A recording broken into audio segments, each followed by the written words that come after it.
Olá, pessoal, tudo bem? Meu nome é Edicleia, sou professora de matemática e hoje vamos para mais uma aula do 9º ano. Vamos falar sobre números irracionais. Para falar sobre os números irracionais, vamos começar falando dos conjuntos numéricos. O conjunto dos números irracionais é representado por I. Da união deste conjunto com o conjunto dos números racionais, que é representado pela letra Q, temos o conjunto dos números reais, representado pela letra R.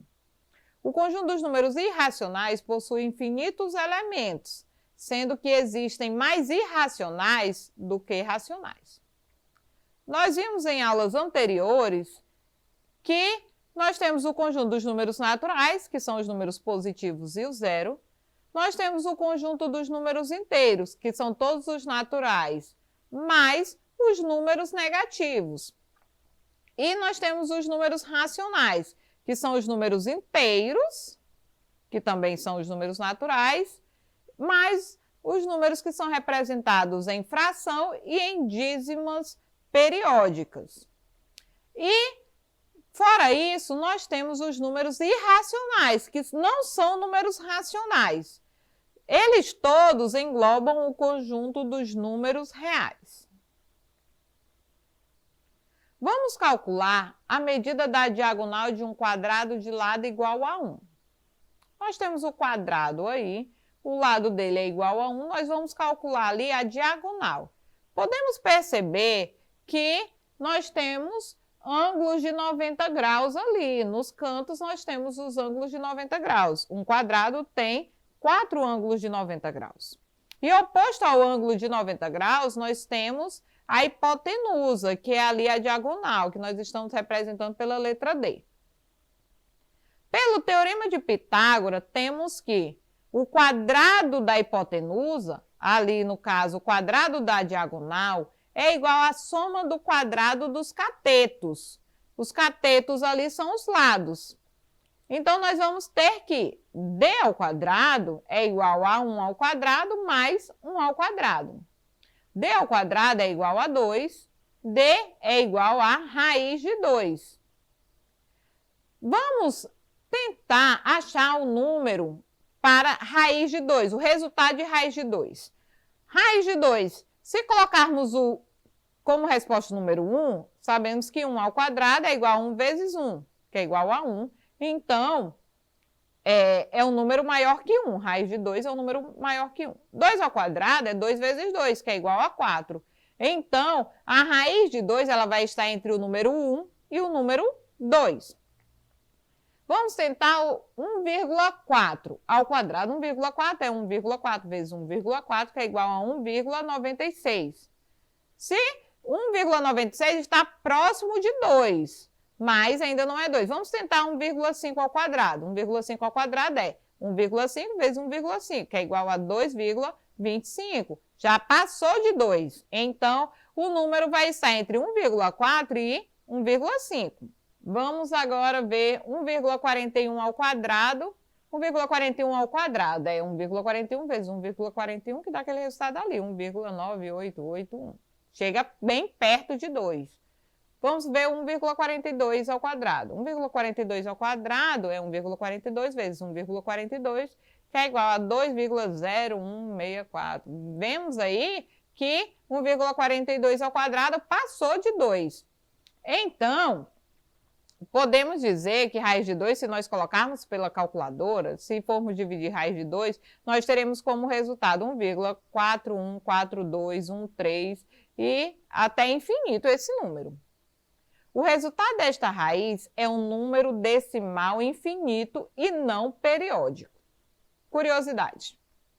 Foi na escola pitagórica que se descobriu que mesmo os números racionais estando presentes de forma abundante na reta numérica, ainda assim era possível encontrar lacunas que não correspondiam a nenhum número racional. Os pitagóricos realizaram tal descoberta ao se proporem calcular o valor da diagonal de um quadrado com aresta de valor unitário. Ao aplicarem o teorema de Pitágoras, descobriu-se que a diagonal do quadrado corresponde à raiz quadrada do número 2.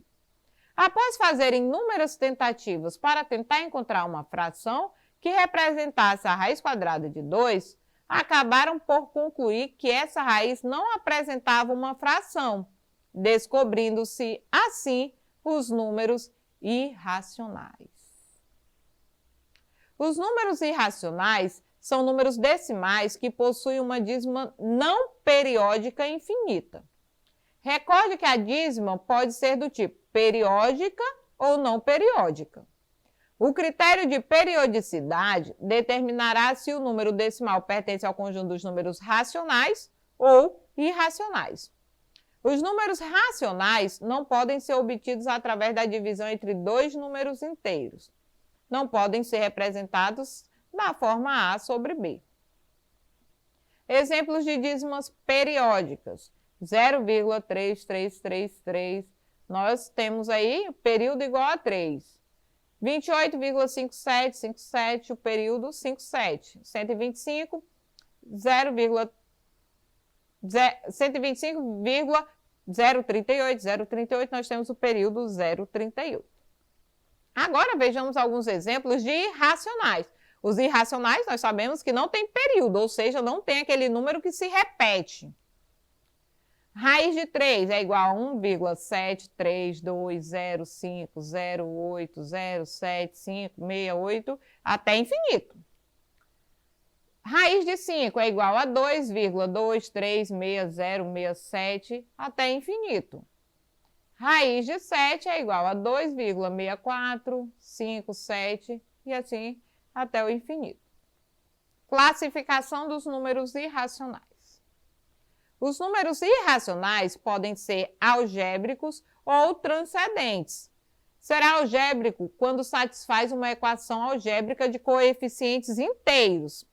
Se não for algébrico, então será transcendente. Por exemplo, a raiz quadrada de 2 pode ser escrita como sendo x ao quadrado menos 2 igual a 0. Então é irracional algébrico. Caso um número não satisfaça ou não seja raiz de nenhuma equação polinomial com coeficientes inteiros, então esse número é transcendental. Exemplos. O número π é o mais famoso dos números irracionais transcendentes. Seu valor π é igual a 3,1459 e até infinito. E representa a proporção da medida da circunferência e do seu diâmetro. Como calcular? O π resulta da divisão do perímetro pelo diâmetro de um círculo. π é igual ao perímetro dividido pelo diâmetro. Se medirmos toda a volta de um círculo com uma fita métrica, obtemos a medida do seu perímetro. O diâmetro, por sua vez, é a medida obtida de uma extremidade à outra desse círculo, passando pelo centro.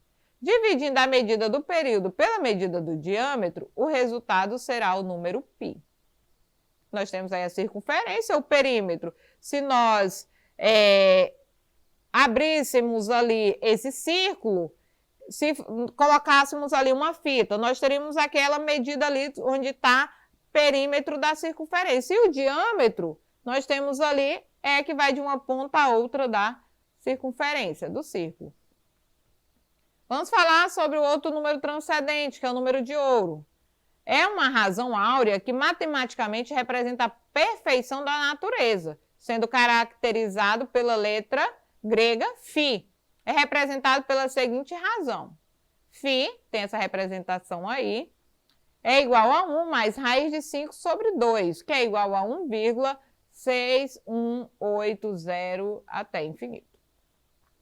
Essa razão corresponde à proporção divina, chamada assim, pois alguns estudiosos acreditavam que o número φ apresentasse alguma mensagem divina de Deus, já que está presente em distintos lugares na natureza. Até no ser humano podemos encontrar a razão áurea se, por exemplo, dividirmos a altura de uma pessoa pela medida do seu umbigo até o chão. O número de ouro também aparece muito nas artes e na geometria. Em várias obras de Leonardo da Vinci, é possível encontrar a divina proporção, sendo o quadro de Mona Lisa um dos mais famosos exemplos. Os gregos, na escola pitagórica, representavam o número de ouro através do pentagrama, que contém a proporção áurea em todos os segmentos. Os artistas Michelangelo e Leonardo da Vinci aplicaram em suas obras a proporção de ouro, enfatizando em suas obras o número constante 1,6. Da Vinci observou a presença do número de ouro no corpo humano, realizando as seguintes medições. A altura da pessoa dividida pela altura do umbigo em relação ao solo. Você em casa, você pode fazer esse teste. Você vai calcular a sua altura completa do seu corpo todo e vai dividir pela altura do umbigo em relação ao solo. Eu tirei as minhas medidas em metros e vou aqui apresentar para vocês para ver como vai dar realmente ali 1,6 com um número decimal não periódico, 1,6. A minha altura em metros é 1,63. A altura do umbigo em relação ao solo, 0,97. Fazendo a divisão destes números, eu tenho 1,6804123 até infinito. Outra forma também é a medida da perna inteira, dividida pela altura do joelho até o solo. Eu também tirei em minhas medidas. A altura da minha perna é de 78 centímetros, em metros 0,78. A altura do joelho ao solo é de 0,462 aproximadamente. Eu fiz a divisão desse número e deu o resultado 1,688311 e assim até infinito. E a outra é a medida do braço inteiro dividida pelo tamanho do cotovelo até o dedo. A medida do braço inteiro, 0,65, e a medida do cotovelo ao dedo deu aproximadamente 0,384. Fazendo essa divisão desses números, eu encontrei o número 1,692708 e até infinito. Então, galerinha, essa foi a nossa aula de hoje. Espero que tenham gostado e tenham aprendido bastante. Se quiser rever esta ou outras aulas, acesse a plataforma Eduque. Até a nossa próxima aula. Tchau, tchau!